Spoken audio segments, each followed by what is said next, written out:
नमस्कार विद्यार्थी मित्रांनो, आज आपण 10वीचा मराठीचा दुसरा पाठ बघणार आहोत। पाठाचे नाव आहे बोलतो मराठी। परंतु त्या अगोदर एक निवेदन आहे, ते असे की मी तुम्हाला जुलै महिन्यासाठी पहिला निबंध दिलेला होता। त्या निबंधाचे नाव होते प्रसंगलेखन आणि त्यासाठी तुम्हाला एक माहिती दिलेली होती लेखी स्वरूपामध्ये। ती माहिती निबंध लिहिताना सुरुवातीला लिहायची आहे। ती अशी आहे, नाशिक जिल्हा परिषद शिक्षण विभाग नाशिक आयोजित आंतरशालेय वक्तृत्व स्पर्धा पारितोषिक वितरण समारंभ दिनांक 27 डिसेंबर आणि वेळ होती सकाळी 9 वाजता। प्रमुख पाहुणे माननीय शिक्षणाधिकारी नाशिक। वरील समारंभाप्रसंगी तुम्ही तुमच्या लहान भावाचे बहिणीचे कौतुक करण्यासाठी उपस्थित होता अशी कल्पना करून तो निबंध लिहायचा आहे। आता यामध्ये या निबंधाबाबतची मी आधी थोडीशी माहिती तुम्हाला सांगणार आहे। तर त्या अगोदर एक छोटंसं निवेदन की मी मागे तुम्हाला असं सांगितलं होतं की तुम्ही व्हॉट्सॲपला निबंध आणि गृहपाठ टाकायचं नाही, परंतु माझ्या वैयक्तिक व्हॉट्सॲपला आता इथून पुढे निबंध आणि गृहपाठ तुम्ही द्यायचं आहे। त्याचं कारण असं आहे की विद्यार्थ्याचे नाव आणि त्यापुढे जुलै महिन्यातला गृहपाठ, जून महिन्यातला गृहपाठ, त्यानंतर जून महिन्यातला निबंध आणि जुलै महिन्यातला निबंध, अशा प्रत्येक महिन्याप्रमाणे तुम्ही लिहिलेला निबंध त्या ठिकाणी टिकमार्क केली जाणार आहे, गुणदान दिलं जाणार आहे। त्यामुळे तुम्ही माझ्या वैयक्तिक व्हॉट्सॲपला तुमचे निबंध आणि गृहपाठ पाठवायचे आहेत। आता तुम्हाला मी निबंध क्रमांक 1ची माहिती देत आहे। त्यामध्ये तुम्हाला मी नाशिक जिल्हा परिषद शिक्षण विभाग नाशिक आयोजित या संदर्भाने प्रसंगलेखन लिहायला सांगितलेले आहे। तर एका मुलीने व्हॉट्सॲपला एक निबंध पाठवला, तो मी वाचला। त्यामध्ये अर्धा निबंध थोडा संदर्भ या स्पर्धेचा घेतलेला आहे, परंतु त्याच्या पुढे मात्र तिने पावसाचं वर्णन केलेलं आहे। सांगायचं तात्पर्य मला असं आहे की तुम्ही 10वी इयत्तेत आहे, 9वीला मी पाहिलेला पहिला पाऊस असा निबंध दिलेला आहे, पण 10वी इयत्तेला दिलेला नाही। तर तुम्ही आता मी हा जो प्रसंगलेखनाचा जो हे दिलेलं आहे लेखी स्वरूपातली माहिती, त्यानुसार तो निबंध कसा लिहायचा आहे, त्याचा अर्थ काय तो समजून घ्या। यामध्ये प्रामुख्याने नाशिक जिल्हा परिषद शिक्षण विभागातर्फे आंतरशालेय वक्तृत्व स्पर्धा आयोजित केलेल्या होत्या असं आपण गृहीत धरायचं आहे आणि त्या 27 डिसेंबरला सकाळी 9 वाजता आयोजित केलेल्या होत्या। त्याच्या अगोदर 27 डिसेंबरच्या अगोदर त्या स्पर्धा आयोजित केलेल्या होत्या आणि त्या स्पर्धेमध्ये तुमच्या छोट्या बहिणीने किंवा छोट्या भावाने सहभाग घेतलेला होता। तर त्या स्पर्धेमध्ये प्रथम क्रमांक आला किंवा द्वितीय आला असं गृहीत धरून तुम्ही त्या स्पर्धेचा पारितोषिक वितरण समारंभ 27 डिसेंबरला सकाळी 9 वाजता आहे आणि आणि त्याचे जे प्रमुख पाहुणे होते ते माननीय शिक्षणाधिकारी नाशिक असल्यामुळे तुम्ही प्रत्यक्ष तिथे उपस्थित होतात असं ग्राह्य धरून तुम्ही तुमच्या भावाला किंवा तुमच्या बहिणीला त्या शिक्षणाधिकाऱ्यांच्या हस्ते पारितोषिक मिळालेलं होतं अशी कल्पना करून तुम्हाला त्या प्रसंगाचं वर्णन करायचं आहे। आता या प्रसंगाचं वर्णन करत असताना सुरुवात करायची आहे की असणाऱ्या व्यासपीठावरती सगळे मान्यवर उपस्थित झाले, वेळ द्या। त्या ठिकाणी कोण कोण उपस्थित होते त्यांची नावे द्या, माननीय शिक्षणाधिकारी, शाळेचे आणखीन कोण असतील पदाधिकारी वगैरे वगैरे, आणि त्यामध्ये त्यांची आधी भाषणं झाली, मनोगत झाली आणि त्यानंतर बक्षीस वितरणाला सुरुवात झाली।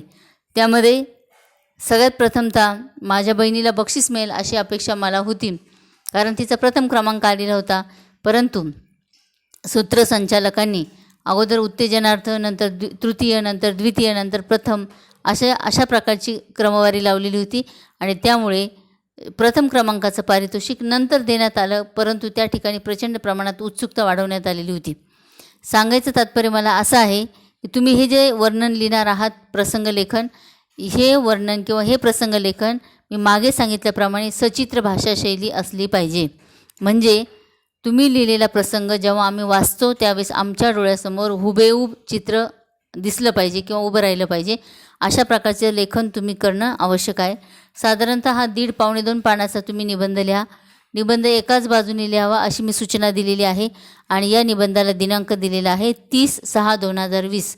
आता किती मुलं मी टाकलेल्या ज्या ऑडिओ क्लिप्स आहेत त्या बघतात किंवा किती मुलांनी कृतीपत्रिका बघितली याचा आढावा पण मी घेतलेला आहे।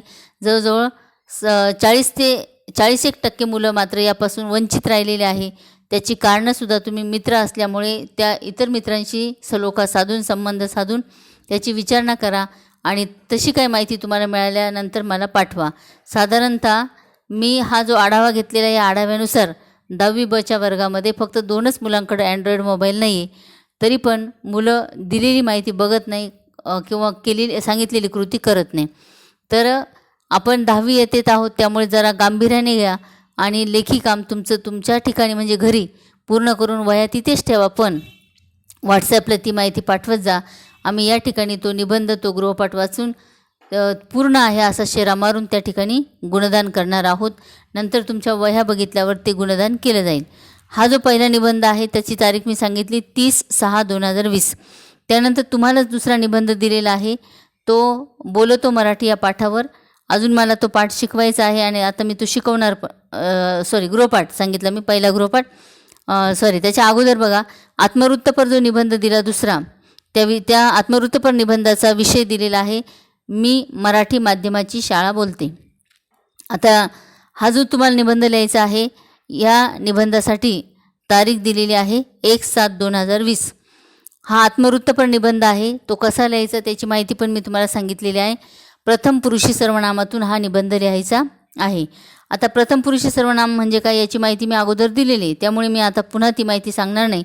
परंतु मी आज हा विषय किंवा ही माहिती का सांगत आहे, तर त्याचं महत्त्वाचं कारण म्हणजे आपण आता जो पाठ अभ्यासणार आहोत तो आहे बोलतो मराठी. आणि यामध्येच मी तुम्हाला मराठी माध्यम किंवा मराठी भाषा याची महती सांगणार आहे. त्याची माहिती चांगल्या पद्धतीने समजावून घेऊन आणि त्यानुसार तुम्हाला तो निबंध लिहायचा आहे. आत्मवृत्तपर निबंधामध्ये प्रत्यक्ष मराठी माध्यमाची शाळा बोलत आहे असं तुम्हाला त्या ठिकाणी लिहायचं आहे. जरी मी मराठी भाषेबद्दल माहिती देणार आहे, तरी मराठी भाषा ही कशी सर्वगुण संपन्न आहे किंवा अतिशय ज्याला म्हणू वैविध्यपूर्ण, म्हणजे थोडक्यात काय तर तिच्या एका शब्दामध्ये अनेक अर्थ निघू शकतात, एवढं सौंदर्य तिच्यामध्ये आहे. अशा मराठी भाषेच्या मराठी भाषा किंवा मराठी माध्यमाची जी शाळा आहे, मराठी भाषा शिकवणारी, भाषेतून शिक्षण देणारी, मराठी भाषेतून शिक्षण देणारी, अशा शाळेबद्दलचा निबंध तुम्हाला लिहायचा आहे. त्यानंतर पहिला गृहपाठ जो आहे, हा आज मी जो बोलतो मराठी हा पाठ तुम्हाला शिकवणार आहे त्यावरच आधारित तो तुम्हाला निबंध लिहायचा आहे. त्याची जी तारीख आहे ती मी तुम्हाला नंतर देणार आहे. त्यामध्ये तुमच्या पाठाच्या खाली जो स्वाध्याय दिलेला आहे किंवा कृती म्हटलेला आहे, त्यामध्ये 1, 2, 3, 4, 5 आणि 6 आणि स्वमतामधला पहिला. पुन्हा एकदा बघा, बोलतो मराठी हा जो पाठ आहे, या पाठाखाली 1, 2, 3, 4, 5, 6 आणि 7व्यामधल्या स्वमताचा पहिला प्रश्न, असे एवढे प्रश्न तुम्हाला गृहपाठ क्रमांक 1 साठी लिहायचे आहे. आणि त्यातलाच आ आणि ई हा मात्र वर्गपाठाच्या वहीमध्ये लिहायचा आहे. वर्गपाठाच्या वह्यासुद्धा तुमच्या पूर्ण असणं गरजेचं आहे. ज्यावेळेस शाळा भरली जाईल त्यावेळेस कोणत्याही प्रकारची कारणं ऐकून घेतली जाणार नाही. आता विद्यार्थी मित्रांनो, आज आपल्याला जो पाठ अभ्यासायचा आहे तो पाठ आहे बोलतो मराठी. या पाठाच्या लेखिका आहेत डॉक्टर नीलिमा गुंडी. यांचा जन्म 1952ला झालेला आहे. त्यांचा परिचय प्रथमतः आपण करून घेऊया आणि नंतर आपण पाठाकडे वळूया. मराठीच्या प्राध्यापिका, भाषातज्ज्ञ आणि लेखिका. त्यांनी अक्षरांचा देव, निरागस हे बालसाहित्य लिहिलेलं असून देठ जगण्याचा, रंगाचा थवा हे ललित लेखसंग्रह लिहिलेले आहे. भाषाप्रकाश, भाषाभान, शब्दांची पहाट हे भाषाविषयक लेखसंग्रह त्यांचे प्रसिद्ध असून जवळजवळ त्यांचा सगळा साहित्य विचार जर आपण केला तर जवळजवळ त्यांची त्यामधील 35 पुस्तके प्रकाशित झालेली आहेत. 2011 साली बेळगाव येथे झालेल्या मंथन महिला साहित्य संमेलनाच्या त्या अध्यक्षा होत्या. महाराष्ट्र साहित्य परिषदेच्या पुणे शाखेकडून प्रसिद्ध होणाऱ्या संवेदना या 2011 आणि 2012 सालच्या दिवाळी अंकासाठी मुख्य संपादन म्हणून त्यांनी काम केलेलं आहे. तर या पाठामध्ये नीलिमा गुंडी नेमकं काय सांगतात बघा. मराठी भाषेतील विविध शब्दप्रयोगांमुळे विनोदाची निर्मिती कशी होते याचं वर्णन पाठात दिलेलं आहे. त्याचबरोबर व्युत्पत्ती कोशामध्ये शब्दांची उत्पत्ती शोधल्याने आपल्याला खूप नवीन नवीन माहिती मिळते आणि आनंद पण मिळतो. आपल्या जीवनामध्ये भाषेला महत्त्व दिल्यास मनातल्या भावभावनांचे सूक्ष्म अर्थसौंदर्य उलगडण्यास मदत होते. अशा प्रकारची माहिती या पाठामध्ये दिलेली आहे. मित्रांनो, या पाठाला सुरुवात करण्याच्या अगोदर हा पाठ आपल्या अभ्यासक्रमामध्ये का टाकला याचं कारण मराठी भाषेचा आपण सन्मान केला पाहिजे. मातृभाषेतूनच आपल्याला सगळ्या प्रकारचं ज्ञान मिळू शकतं. त्यामुळे आपण मराठी भाषेचा सन्मान केला पाहिजे, कारण ती आपली मातृभाषा आहे. या पाठामध्ये निलिमा गुंडी यांनी मराठी भाषेला श्रीमंत म्हटलेलं आहे. खरोखरच ही भाषा श्रीमंत आहे. या भाषेमध्ये अमृतालाही मागे टाकणारी ज्ञानेश्वरी आहे, तुकोबांची गाथा आहे, रामदासांचा दासबोध आहे. असे अजरामर ग्रंथ मराठी भाषेतून निर्माण झालेले आहे. उत्तमोत्तम कथा, कादंबऱ्या, ललित लेख, चरित्र, नाटकं, एकांकिका, कविता हे सगळ्या प्रकारचे साहित्य प्रकार आपल्या मराठी भाषेमध्ये तयार झालेले आहे. श्रेष्ठ दर्जाची नाटकेसुद्धा आहेत. लोकमान्य टिळक, आगरकर, विष्णुशास्त्री चिपळूणकर, इतिहासाचार्य राजवाडे वगैरेंसारखे हजारो महारथी जे आहेत, या महारथींचे विचारधन. त्याचबरोबर आपण जर बघितलं तर कुसुमाग्रज असतील, केशवसूत असतील, आरतीप्रभू असतील किंवा विंदा करंदीकर असतील, भालचंद्र नेमाडेंसारखे साहित्यिक असतील, भरपूर या सुंदर अशा प्रकारची लेखनशैली ज्यांच्याकडं आहे, अशा लेखकांनी आपले विचारधन मराठी भाषेमध्ये मांडलेले असल्यामुळे आपण जर हे सगळं साहित्य त्यांचं वाचलं तर आपण ज्ञान विद्वान होऊ शकू, यामध्ये शंका नाही. म्हणजेच मराठी भाषेकडे बारकाईने जर आपण पाहिलं तर या मराठी भाषेमध्ये विविध ढंगाचे शब्दप्रयोग आपल्याला पाहायला मिळते. कारण मराठी भाषेची एक आगळीवेगळी खासियत आहे की एक शब्द जरी बोलला तर त्याच्यामधून अनेक अर्थछटा निर्माण होतात. आता एक साधं उदाहरण आपण जर घेतलं, चालणे हे क्रियापद आहे. आता या चालणे क्रियापद अनेक शब्दांना जेव्हा आपण लावतो ना, त्यावेळेस त्याचा अर्थ वेगवेगळा निघतो किंवा अर्थछटा वेगवेगळ्या निघतात. आता बघा, प्रत्यक्ष पायाने चालणे या अर्थाशिवाय आणखी अनेक अर्थछटा चालणे या क्रियापदावरून व्यक्त होताना दिसतात. उदाहरणार्थ, लुटू चालणे, लबाडी चालणे, नोटा नाणी चालणे, एखादे तत्त्व चालणे, एखाद्या रीतीनुसार चालणे, घड्याळ चालणे वगैरे वगैरे. अशी किती वाक्य आहेत की त्या एकच क्रियापद त्या वाक्याला किंवा त्या शब्दाला लावल्यानंतर त्याच्यामध्ये अनेक वेगवेगळे अर्थ निघतात.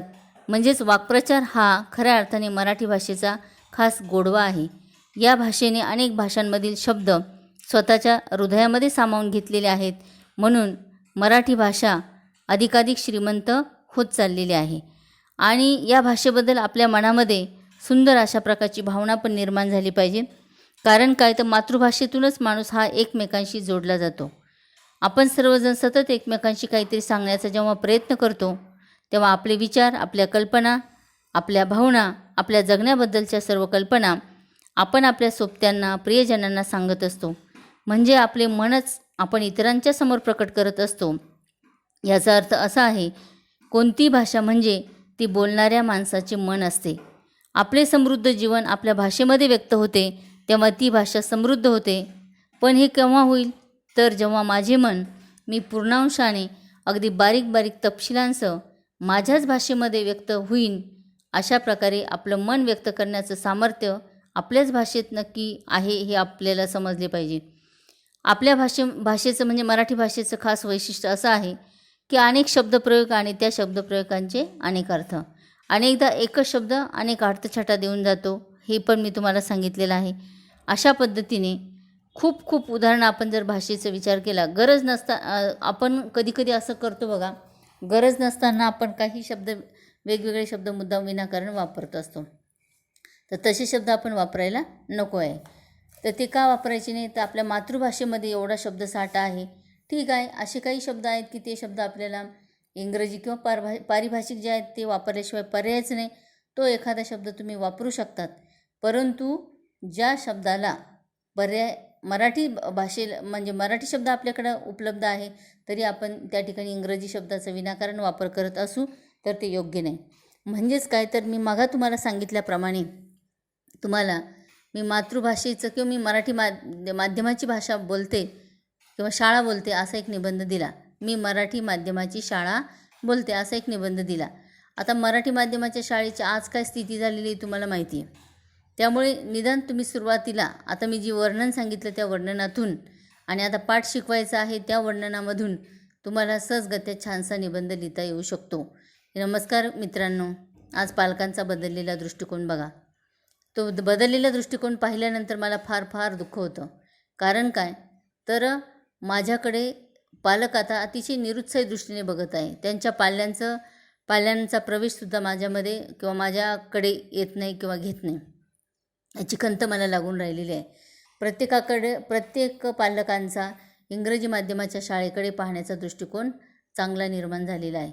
वास्तविक बघायला गेलं तर मी सगळ्या प्रकारचं शिक्षण मोफत देते आणि दुसरी जी काही शाळा आहे आंतरराष्ट्रीय पातळीवरची किंवा तुम्ही ज्या इंग्रजी माध्यमाच्या शाळेत शिक्षण घेतात ती शाळा जर आपण विचार केला तर वर्षाला तुमच्या पालकांनी त्यांना मिळालेल्या उत्पन्नाच्या काही पटीने कर्ज काढूनही तुमचं शिक्षण पूर्ण करण्याचा प्रयत्न केला तरी ते पूर्ण होत नाही.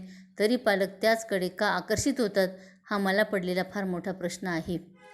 खरं म्हणजे तुम्हाला तुमचे शिक्षकही सांगतात की खऱ्या अर्थाने आपली भाषा मातृभाषेतूनच आपल्याला ज्ञान मिळत असे. संत ज्ञानेश्वरांनी पण म्हटलेलं आहे की माझे मराठीची बोलू कौतुके, परी अमृतातेही पैजा जिंके, ऐसी अक्षरे रसिके मिळविणे. माझ्या मराठीत एवढी ताकद आहे की ती अमृताला पैजेवर जिंकू शकते आणि मग आपण याच्या मराठी भाषेला दूर लोटतोय.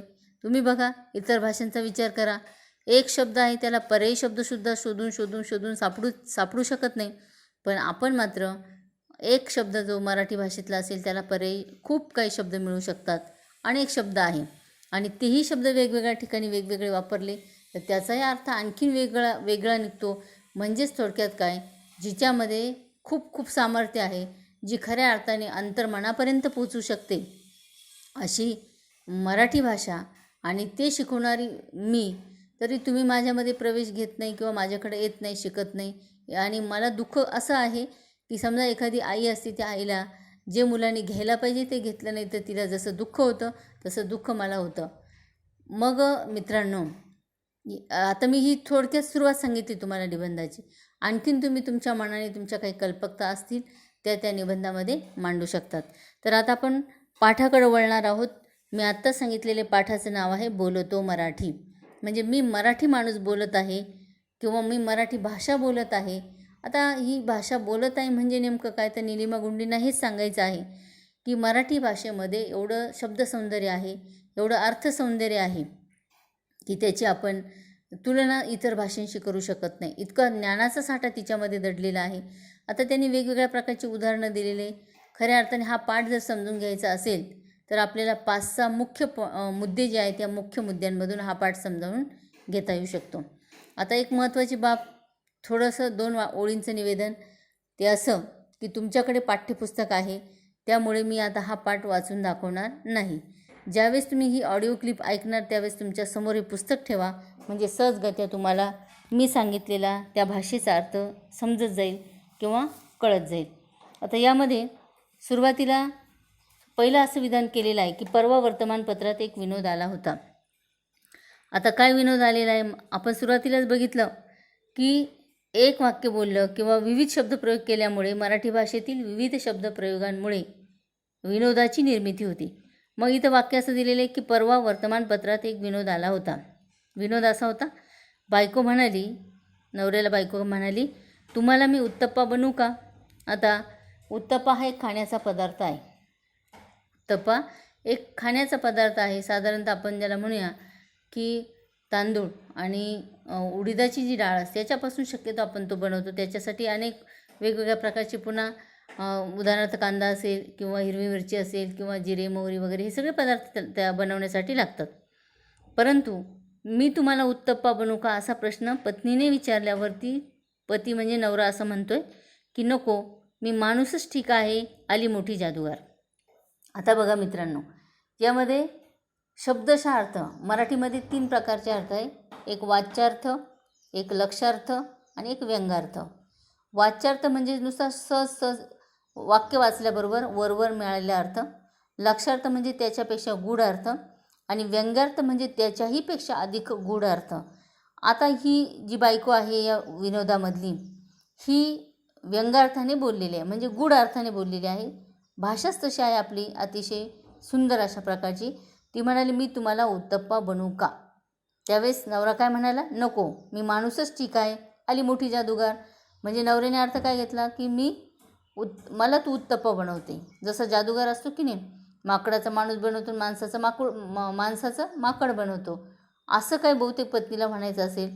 अर्थात नवऱ्याला ती भाषा कळली नाही इतपत तो अडाणी नाही, अज्ञानी नाही. परंतु यामध्ये विनोद सांगायचा आहे निलिमा गुंडेंना, डॉक्टर निलिमा गुंडेंना. त्यांना असं म्हणायचं आहे की आपण विनाकारण मराठी भाषेमध्ये क्रियापद जे वापरतो ना, ज्या ठिकाणी योग्य जे क्रियापद वापरायला पाहिजे ते न वापरल्यामुळे अशा प्रकारचा विनोद या ठिकाणी झालेला आहे. कारण काय तर बनवणे हे जे क्रियापद आहे ते अजिबात शोभणार नाही. साधारणतः हिंदी भाषेमधून आपल्या स्वयंपाकघरामध्ये अनेक शब्द घुसलेले आहे. त्यामुळे आपण तो जो काही शब्द आहे तो चुकीचा या ठिकाणी वापरलेला आहे. आता जो विनोद इथं दिलेला आहे त्या विनोदाला अनुसरूनच आणखीन एक साधा तुमच्या आमच्या नेहमीच्या परिचयामधला विनोद, वेगळा विनोद हा आपण समजावून घेऊया. सहजगत्या आपण जेवायला बसलेलो आहोत आणि दुसरी व्यक्ती आपल्याजवळ आली, तिलाही जेवायचं आहे, भूक तर खूप लागलेली. दुसरं ताट घेण्यापेक्षा ती सहज काय म्हणते, तुमच्या ताटात बसू का? आता असा जर प्रश्न केला तर आपण लगेच जो वाच्यार्थ घेईल ना तो लगेच हसेल. तो लगेच काय म्हणेल, तू माझ्या ताटात मावशील का? म्हणजे तू बसू शकशील का? ताट तर छोटं आहे, तू तर मोठा आहे. पण आपण तो अर्थ घेतला का लक्षात? काय, तुमच्या ताटात बसू का म्हणजे मी तुमच्या ताटात जेवण करू का, असं त्यांना सांगायचं होतं.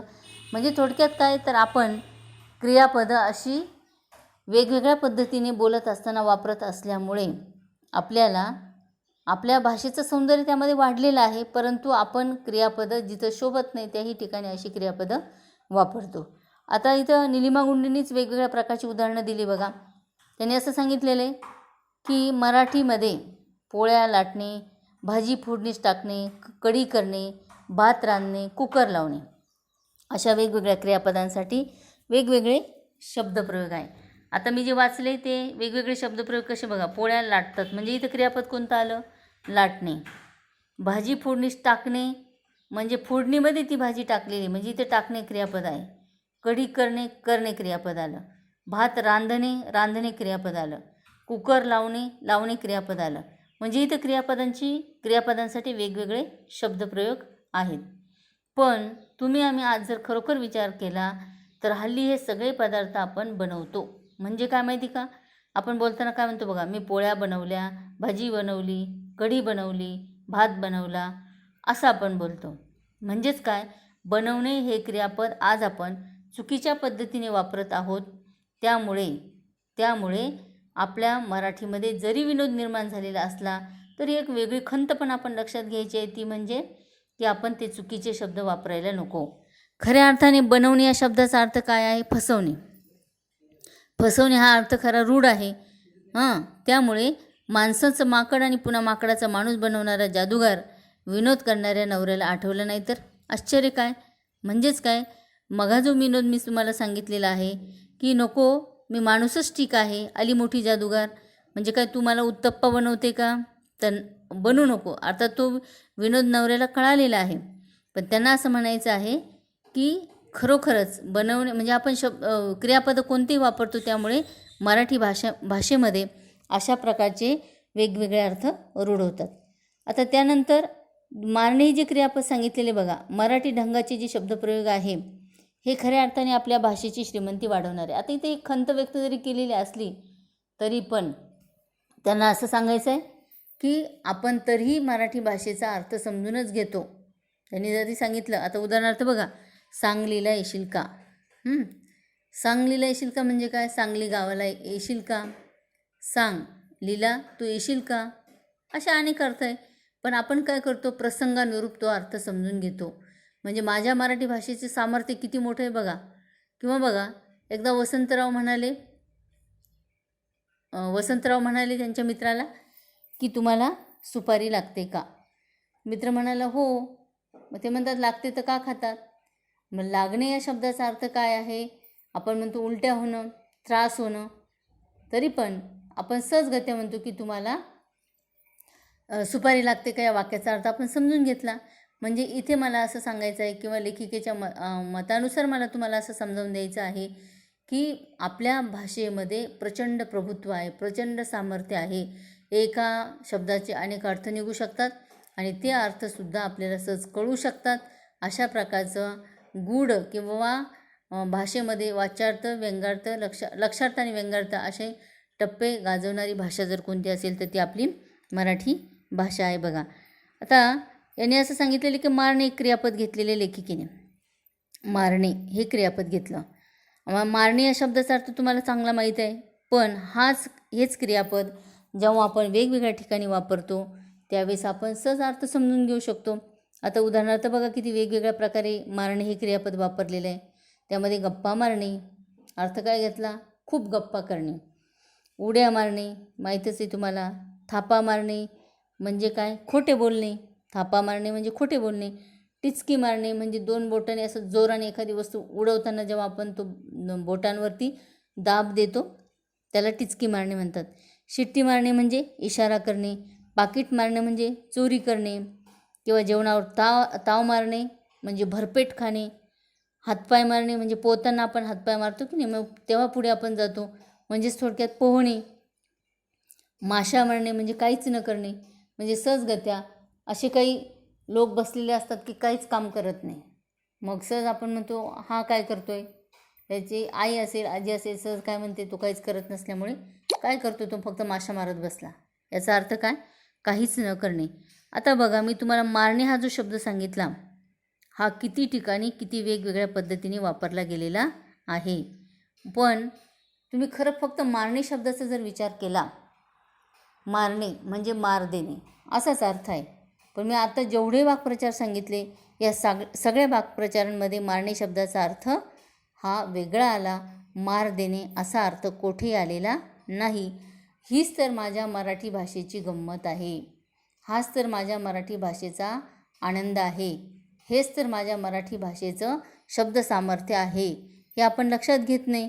म्हणून इथं डॉक्टर निलिमा गुंडी यांना हेच सांगायचं आहे, बोलतो मराठी म्हणजे माझी भाषा एवढी समृद्ध असूनसुद्धा आपण त्या भाषेचा वापर कमी करतो. त्यानंतर त्यांनी आणखीन एक उदाहरण शब्दप्रयोगाद्वारे सांगण्याचा प्रयत्न केलेला आहे, तो म्हणजे खस्ता खाणे. आता खस्ता खाणे हा जो शब्द दिलेला आहे, खस्ता खाणे, खाणे म्हणजे काय तर सेवन करणे. खाणे म्हणजे सेवन करणे. पण खस्ता म्हणजे इथे त्रास आहे. हा काही कुठला एखादा खाद्यपदार्थ नाही. जसं आपण म्हणतो की आंबा खाणे, चिकू खाणे हा खाद्यपदार्थ आहे. परंतु इथं खस्ता खाणे, मग आपण असं म्हणतो आहे का काय खाल्ल्या, खस्ता दाखव, मग कुठलाही खस्ता प्रकारचा पदार्थ कोणताही दाखव, नाही. सहजगत्या खस्ता खाणे म्हणजे काय, त्रास सहन करणे. हे आपण पटकन समजून घेतो. किंवा बघा कंठस्नान घालणे. आता कंठ गळ्यामधला हे आपल्याला माहिती.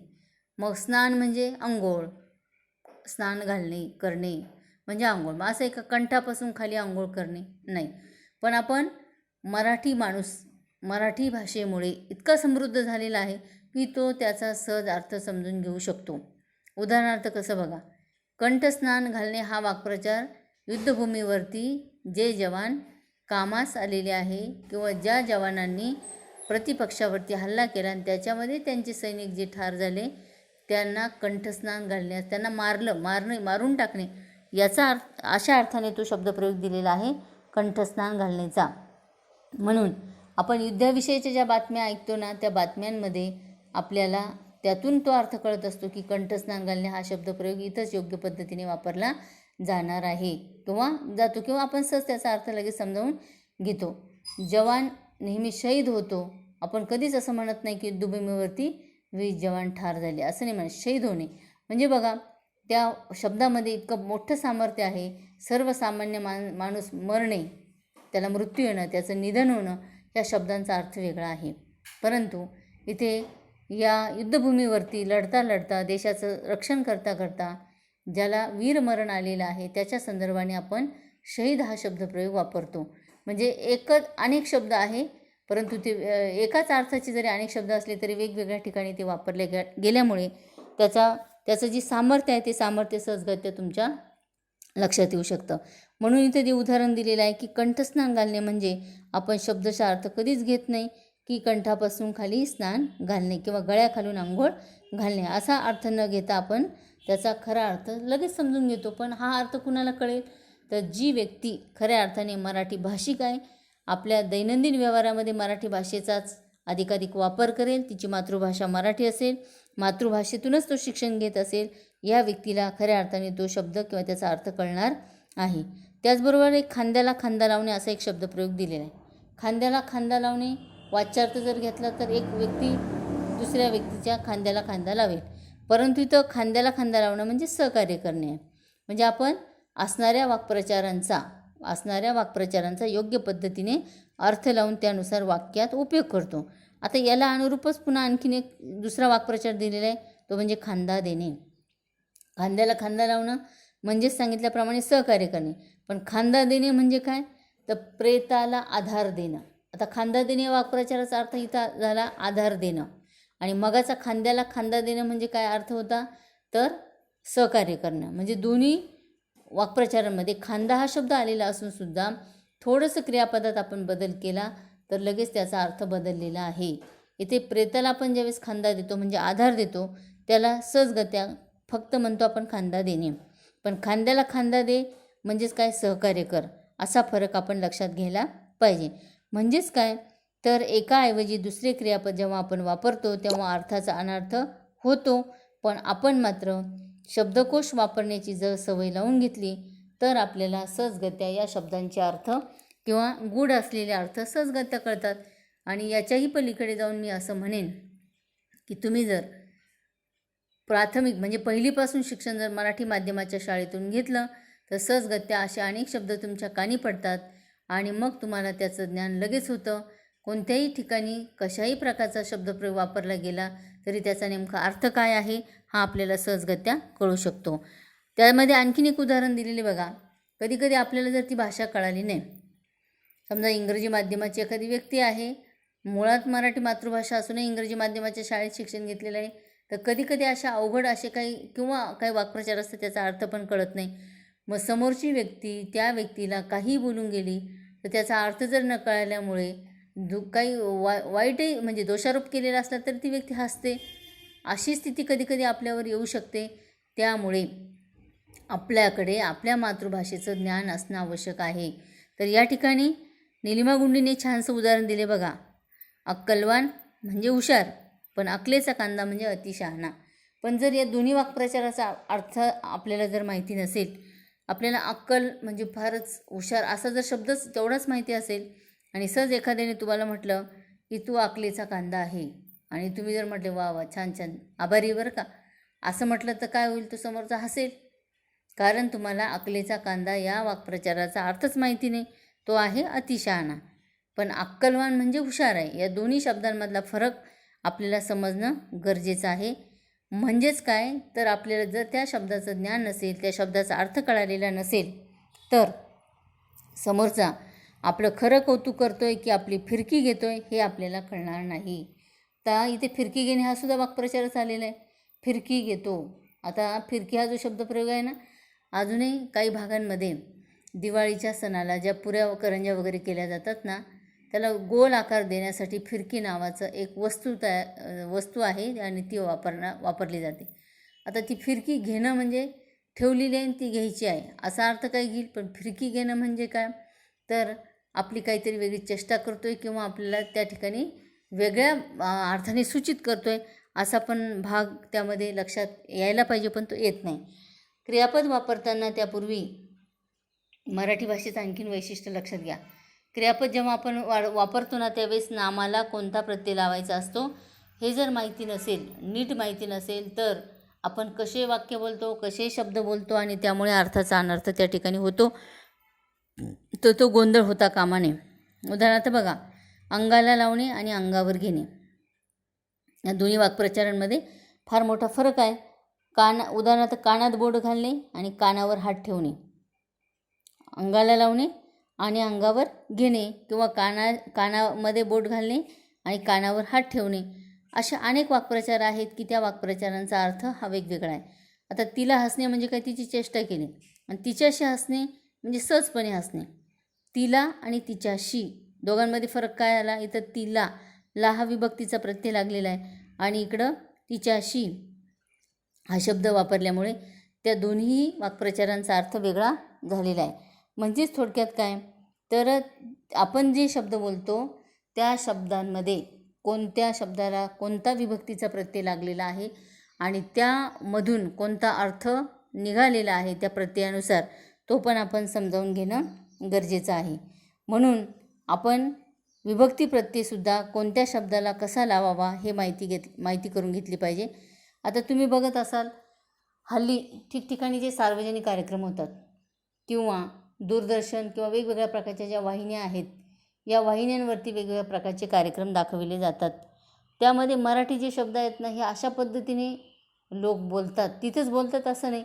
तुम्हाला आम्हाला समाजामध्ये वावरत असताना अनेक लोक जेव्हा भेटतात, बोलतात ना, तेव्हा त्यांची भाषा आपल्याला हसवणारी असते आणि त्यांना असं वाटतं की आम्ही फार शुद्ध बोलतो आहे. आता उदाहरण बघा, इथं पुस्तकात एक दिलेलं आहे, तुझी मदत करणे. आता सहज आपण असं म्हटलं पाहिजे, मी तुला मदत करतो आहे, मी तुला मदत करतो आहे. पण असं न म्हणता आपण म्हणतो तुझी मदत करणे. किती वाक्प्रचार विचित्र वापरलेला आहे आणि तुझी हा शब्द चुकीचा वापरलेला आहे. अशी भाषा मराठीमध्ये नाही.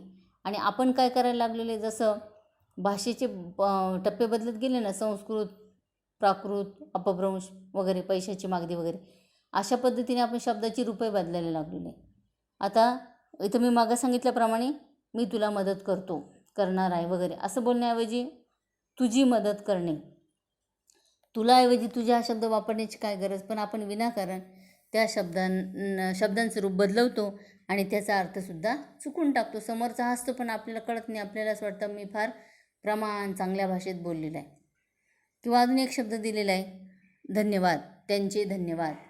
खरंच किती चुकीचा शब्द आहे. त्यांचे, चाचीचे, चेचाची, षष्ठी विभक्तीचा प्रत्यय आहे. त्याच्याऐवजी काय म्हणायला पाहिजे, त्यांना धन्यवाद, त्यांनी मला अशी अशी मदत केलेली आहे, त्यांना लाख लाख धन्यवाद. आपण म्हणतो त्यांचे धन्यवाद. चे हा विभक्ती प्रत्यय पूर्णपणे चुकीचा वापरलेला आहे. सलाते, सलानाते, चतुर्थी विभक्तीचा प्रत्यय त्या ठिकाणी अपेक्षित आहे. तो न वापरता आपण षष्ठी विभक्तीचा प्रत्यय वापरल्यामुळे त्याचा अर्थ बदललेला आहे. आणि बऱ्याचदा माझ्या ऐकण्यामध्ये असे वाक्प्रचार आलेले आहे, तू मला दे बरं का, असं आपण म्हणण्याऐवजी, म्हणजे मला तुझी वही पाहिजे तर तू मला दे बरं का, असं म्हणण्याऐवजी आपण सहज म्हणतो तू मला देशील. देशील म्हणजे दे असं म्हणायचे, प्रश्नचिन्ह नाही पुढे, साधं वाक्य.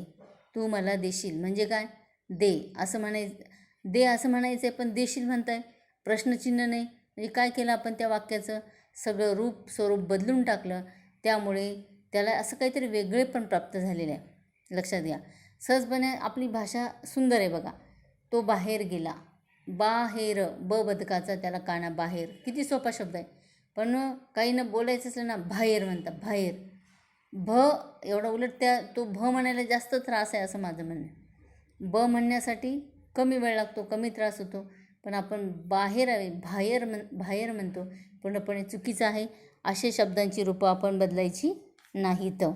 त्यानंतर पुढे लेखिका डॉक्टर निलिमा गुंडे यांनी सांगितलेलं आहे की आपण पारिभाषिक शब्दांचा फार मोठ्या प्रमाणात वापर करतो, करायला पण पाहिजे. जिथं गरज आहे त्या ठिकाणी ते शब्द वापरलेच पाहिजे. छत्रपती शिवाजी महाराजांचा कालखंड जर आपण विचारात घेतला, त्या कालखंडामध्ये हे जे मुघल वगैरे होते, यांची जी काही भाषा होती, उदाहरणार्थ फारसी असेल किंवा वेगवेगळ्या प्रकारची फारसी असेल, अरबी असेल वगैरे, असे काही शब्द त्यांच्या बोलण्यामध्ये यायचे. मग त्याचा शिवरायाने अभ्यास केला आणि ते शब्द त्यांनी पण समजावून घेतले. त्यांच्याही कधी बोलण्यामध्ये येत असायचे आणि त्यांची जर आज्ञापत्र आपण वाचली तर आपल्या सहज लक्षात येतं की त्याच्यामध्ये सुद्धा फारसी, अरबी शब्दांचा वापर केलेलाच आहे. पण ज्या शब्दाला पर्याय नाही ते शब्द नक्की स्वीकारा. पण पर्याय आहे असे शब्द मात्र आपले मराठीच वापरले पाहिजे. त्यामध्ये लेखिका असं म्हणतात की भाषेमध्ये अनेक शब्द येतात, कारण भाषा ही नदीसारखी प्रवाही आहे. नदी सतत वाहत असते. पावसाळ्यानंतर वाहत पाणी समुद्राला जातं, पुन्हा ती वाहत असते. अशा पद्धतीने भाषा ही प्रवाही आहे. आता संगणकाचा जर विचार केला तर संगणकामध्ये सुद्धा अनेक असे शब्द आलेले आहे. क्लिक करा, एंटर बटन दाबा वगैरे वगैरे, असे भरपूर शब्द आहे. आपण ते शब्द शक्यतो तसेच वापरतो. त्याच्यामध्ये मराठी पर्यायी शब्द शक्यतो शोधत बसत नाही. आता ती संगणकी भाषा आहे, त्याला जर तशा प्रकारचा मराठी शब्द आपल्याला मिळाला तर आपण तोही शब्द वापरला तर हरकत नाही. समोरच्याला ती समजणं गरजेचं आहे. तर संगणकासंबंधी अनेक नवी इंग्रजी शब्द आता सातत्याने आपण आत्मसात करत आहोत, केले आहेत.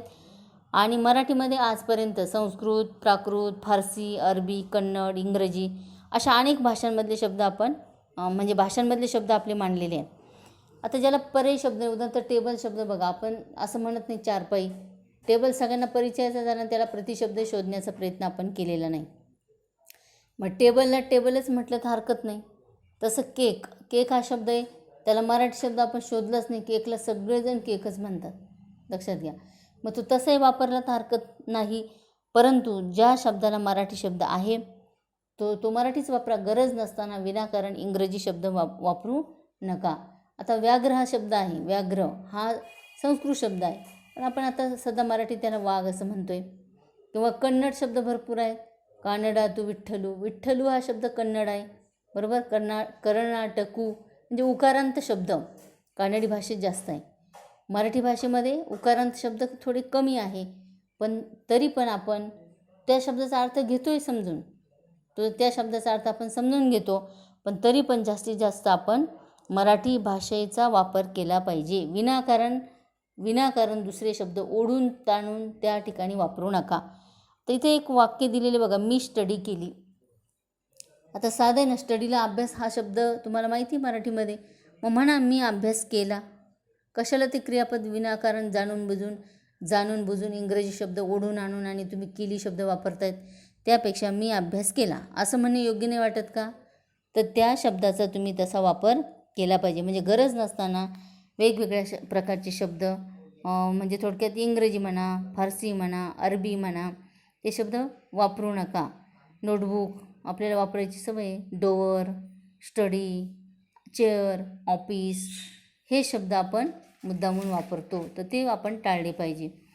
किंवा टीचर, आता शिक्षक आहे तर टीचर, तर आपण तसं न वापरता आपण काय करत असतो, इंग्रजी शब्दांचा जास्त वापर करत असतो. तर भाषेतल्या अनेक गमती लेखिकेने या ठिकाणी सांगितलेल्या आहे. त्यामध्ये बघा, एक भाषेतली गंमत जाणून घेण्याचा मार्ग म्हणजे शब्दाची आपल्याला व्युत्पत्ती शोधायची. तुमच्या इयत्ता 10वीच्या म्हणजे ह्याच पुस्तकामध्ये व्युत्पत्ती कोशाची माहिती दिलेली आहे. व्युत्पत्त म्हणजे उत्पन्न होणे म्हणजे मूळ शोधणं. तो शब्द कसा तयार झाला त्याचं मूळ शोधलं जर आपण, तर आपल्याला खऱ्या अर्थाने त्या शब्दाचा अर्थ किंवा ती नवीन माहिती आपल्याला कळू शकते. आता तुमच्या पुस्तकातलं पहिलं उदाहरण घेऊया. मोरांबा असं उदाहरण दिलेलं आहे. मोरांबा, त्याची फोड केली तर काय होईल, मोर अधिक आंबा. आता मोराचा याच्याशी काही संबंध नाही. मोर हा जो शब्द आहे ना, मोर म्हणजे मयूर हा समानार्थी शब्द आहे, तर मयूराशी याचा काही संबंध नाही. मोरस म्हणजे साखरेशी याचा संबंध आहे. आता जुन्या काळी भारतामध्ये मॉरिशसवरून साखर यायची म्हणून त्याला मोरस म्हणायची. आता मोरस म्हणजे साखर वाटले, परंतु हा शब्द कसा तयार झाला, मॉरिशसवरून साखर यायची म्हणून मोरस म्हटलेला आहे. मोरस म्हणजे साखरेशी संबंधित आहे. आणि मॉरिशस हे जे छोटंसं बेट आहे हे भारताच्या आग्नेय दिशेला आहे. म्हणजे भारताच्या आग्नेय दिशा, त्या टोकाला असणारं मॉरिशस, आणि तिथून आपल्या भारतात साखर यायची म्हणून त्या साखरेला काय म्हणायची, मोरस. आणि मोरसवरून मोरांबा असा शब्दप्रयोग तयार झालेला आहे. परंतु आपण म्हणजे जेव्हा आपण शब्दाची उत्पत्ती शोधू ना, तेव्हा आपल्याला खऱ्या अर्थाने त्या शब्दाचा अर्थ कळणार आहे. पण उत्पत्ती शोधली नाही आणि आपण फक्त मोरांबा म्हटलं, मग आपला विचार करत बसलो, मोरांबा म्हणजे मोर आणि आंबा काय संबंध असेल बरं, असा आपण खूप विचार करत बसतो. तर तसा विचार करत बसण्यापेक्षा आपण तो उत्पत्ती कोशाचा विचार केला पाहिजे आणि मग त्याचा अभ्यास केला पाहिजे. निष्फळ शब्द असेल, सरकार असेल, अडगळ असेल, जबाबदार असेल किंवा जारण शब्द असेल, अशा शब्दांची मुळं तुम्हाला व्युत्पत्ती कोशामध्ये पाहायला मिळणार आहे. आता यामध्ये अजून एक वाक्प्रचार असा दिलेला आहे बघा, कदर करणे. मी बऱ्याच ठिकाणी, आता आपण सगळे खेड्यात राहणार आहे आणि सहजगती आपण असं वाक्य कानी पडतं आपल्या, मला फार याची कदर आली बाई. कदर आली म्हणजे वीट आला, नकोसं झालं आहे असं आहे. पण तुम्ही किती चुकीचं बोलता हे जर तुम्ही व्युत्पत्ती कोशामध्ये शोधण्याचा प्रयत्न केला किंवा याची निर्मिती कुठून झाली शोधण्याचा प्रयत्न केला तर तुम्हाला हा कोश असं सांगतो की कद्र हा शब्द अरबी आहे. कद्र हा अरबी शब्द आहे आणि कद्र या शब्दाचा अरबी भाषेमध्ये मधून शब्दाचा अर्थ जर लक्षात घेतला आपल्या मराठीमध्ये तर तो आहे गुणांची पारख. मग बघा, मला कदर आली म्हणजे काय, मला गुणांची पारख आली असा अर्थ होईल की नाही. पण आपण काय होतं, मला याची फार कदर आली बाई म्हणजे काय अर्थ झालं, वीट आला, नको नकोसं झालं आहे, त्रासदायक वाटते. किती विरोधी अर्थ आपण लक्षात घेतो. आणि हा कधी असा अर्थ घेतो लक्षात, तर आपण त्याचं मूळ न शोधल्यामुळे. त्याचं मूळ आपण शोधलं पाहिजे, त्यामुळे आपल्याकडनं चुका होतात, खूप चुका होतात, चुकीचे शब्द बोलतो बघा. आता उदाहरणार्थ अनुसया असा शब्द म्हणतो आपण, अनुसया. दत्तात्रय प्रभूंच्या आईचं नाव आहे अनुसया असं आपण म्हणतो, पण अनुसया असा शब्दप्रयोग नाही. तसा शब्दप्रयोग कसा आहे, अनसूया. अनसूया. आता याची फोड केली तर कशी होईल, अन अधिक असूया. असूया, अन म्हणजे नाही आणि असूया म्हणजे मत्सर, मत्सर नसलेली. पण आपण आधी जो शब्दप्रयोग वापरला कोणता, अनुसया. अनु असया. असया म्हणजे मत्सर, अणु म्हणजे थोडा. किती अर्थ बदलला बघा, थोडा मत्सर असलेली. आणि याचा पूर्ण विरोधी अर्थ आहे मत्सर नसलेली, द्वेष न करणारी. आणि आधीचा अर्थ अनुसया जर म्हटलं तर थोडा द्वेष करणारी, म्हणजे पूर्ण अर्थ बदलतोय. म्हणून आपण ज्या वेळेस शब्दांचा उच्चार करतो त्या वेळेस तो अर्थपूर्ण उच्चार केला पाहिजे, चुकीचा उच्चार करता कामा नये. तसंच तिथं आणखीन एक उदाहरण दिलेलं आहे, तो म्हणजे जरा जर्जर. जरा, मी आता बोलतानाच बोलले बघा, जरा जर्जर असं म्हणाले. आता हा शब्द संस्कृतमधून आलेला आहे. याचा अर्थ काय आहे, वार्धक्याने विकल झालेला. वार्धक्य म्हणजे म्हातारपण. म्हातारपणामुळे त्याच्यात काही त्राणच राहिलेला नाही, एकदम असा बारीक झालेला आहे, शक्ती नाही, अशा माणसाला जरा जर्जर म्हणतात. म्हणजे काय, वार्धक्याने विकल झालेला. मग आता आपण जर असं म्हणालो जरा जर्जर, जरा जर्जर असं जर म्हटलं तर जरा म्हणजे थोडे, कारण आपण उच्चार चुकीचा केला बघा. जचा उच्चार कसा आहे, तालव्य. तालव्य. तालव्य म्हणजे काय, ज म्हणतो आपण, ज नाही, ज म्हणत असताना तालव्य म्हणजे जी टाळू आहे ना आपली, टाळू, जीभ जी आहे ती जीभ टाळूला लागल्यावर जचा उच्चार होतो, ज. तर जरा थोडे लक्षात घ्या. जरा जर्जर. जर म्हणजे कलाभूत, जर म्हटलं तर कलाभूत आहे. आणि जरा म्हटलं, जर्जर म्हटलं, इथं जरा म्हटलेले, तर जर म्हटलं तर काय होणार आहे, कलाभूत आहे, कलाभूत. या शब्दातील जचे उच्चार दंतमुलीय आहे. दंतमुलीय म्हणजे दात जे आहेत ना, या दातांच्या मुळाशी जीभ लागल्यानंतर जो उच्चार होतो, म्हणजे उच्चार करताना जिभेच्या टोकाचा वरच्या दातांच्या मुळांना स्पर्श होतो, वरच्या दातांच्या मुळांना स्पर्श होतो, तेव्हा तो उच्चार दंतमुलीय मानला जातो. तेव्हा तो उच्चार दंतमुलीय मानला जातो. म्हणजे इथे जरा जर्जर असा शब्दप्रयोग आपल्याला करायचा आहे. म्हणजेच काय वार्धक्याने विकल झालेला. आणि आपण म्हटलं असतं ना, थोडा जर म्हणजे कलाभूत, थोडा कलाभूत, कलाभूत, जर जर, थोडा कलाभूत, कलाभूत म्हणजे नक्षी. कलाभूत म्हणजे नक्षीकाम, सुंदर नक्षीकाम केलेला, थोडा नक्षीकाम केलेला असं आपण म्हणणार. म्हणजे किती अर्थ बदलला बघा, वार्धक्याने विकल झालेला आणि इथं थोडा नक्षीकाम केलेला असा अर्थ बदललेला आहे. तर अशी भाषेतली गंमत, किती गमती सांगितल्या बघा ना लेखिकेने.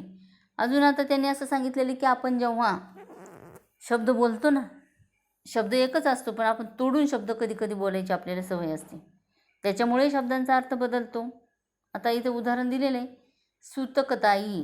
आता मी मुद्दाम तसं वाचलं, सूतकताई, खरं तर सूतकताई असं पाहिजे, सूत कताई करणे, कातणे. कताई म्हणजे सूत कातणे, धागा कातणे, विणणे, धागा विणणे. पण आपण म्हणणार सूतकताई म्हणजे ताईचं नाव आहे का सूतक, सूतकताई असं जर लिहिलं, असं जर बोलला, किती चुकीचं होईल. म्हणून आपण तो शब्द तसा न बोलता कसा बोलला पाहिजे? सूतकताई. अक्षरशः शब्द आहे बघा, अक्षरशः झाल्यावर विसर्ग, पण आपण तसं न बोलता किंवा न लिहिता असं लिहिलं अक्षर आणि शहा. अक्षर म्हणजे आपण काय लिहित असतो, अनेक अक्षरांचा शब्द बनतो ना, अशा पद्धतीने. आता त हे अक्षर आहे, ड हे अक्षर आहे, ते अक्षर, आणि शहा मुलाचे नाव. अक्षरशः हा शब्द वेगळा आहे. अशा पद्धतीने आपण हे शब्द चुकीचे करून टाकतो. आपल्याला बरोबर करायचं असेल तर काय केलं पाहिजे? आपण उच्चार चांगला केला पाहिजे. आता अजून उदाहरणं सांगते बघा मी तुम्हाला. उच्चार वेगळा केल्यामुळे अर्थ कसे बदलतात. आता जप, मी जप म्हणाले बघा, जप म्हणजे तुला जप म्हणजे काय, काळजी घे. आणि मी तसंच लिहिणार, पण बोलणार कसं? जप म्हणजे काय? मंत्र. मी जप केला, स्वामी समर्थांचा मी जप केला, मंत्र म्हटले. जप लिहिताना जपच लिहायचं आहे, पण उच्चार एका ठिकाणी जप, एका ठिकाणी जप आहे. मराठी समृद्ध भाषा. काय म्हटलं एका ठिकाणी? जप म्हणजे मंत्र, जप म्हणजे काळजी घे. तसं बघा, जग आणि जग. जग म्हणजे विश्व आणि जग म्हणजे काय? जिवंत राहा. लिहिताना जगच लिहायचे. म्हणजे ज य नाही लावत आपण. पण मग अर्थ काय झाला? जग म्हणजे विश्व, जग म्हणजे जिवंत राहा. त्यानंतर बघा, चल तालव्य आणि चल दंत तालव्य, बरोबर? चल आणि चल, अशा पद्धतीने अनेक शब्द आपल्याला या ठिकाणी बघायला मिळतात. अजूनही शब्द मी ज्याचं उदाहरण दिलं त्याच्यातलं अजून एखादं वाक्य आपण विचारात घेऊ शकतो. गाईला चारा चार. वाक्य बघा, लिहून बघा पाहिजे तर. गाईला चारा चार. चारा, चा म्हणाले मी, चार. आणि दुसरं 1 2 3 4 असं जर लिहिलं तर 4 जो आहे ना हा अंक, पण अक्षरात जेव्हा आपण लिहितो ना तेव्हा य लावत नाही. लिहिताना 4च लिहितो. इकडं गाईला चारा चारमध्ये सुद्धा तसंच लिहितो, पण इकडं म्हणताना मात्र गाईला चारा चार, आणि तिकडं मात्र 1 2 3 आणि 4. म्हणजे काय तर कोणत्या अक्षराचा उच्चार कसा करायचा? भरपूर आहे. मूर्धन्य आहे, तालव्य आहे, दंत तालव्य आहे. असे अनेक शब्द म्हणजे उच्चारानुसार शब्दांचे प्रकार पडतात. तर आपण तो विचार करून त्या शब्दाचा तसा उच्चार केला पाहिजे. हे झालं उच्चाराच्या बाबत. याच्या अगोदर पाहिलं आपण शब्दाची उत्पत्ती, त्याच्यानंतर पाहिलं शब्द तोडणे.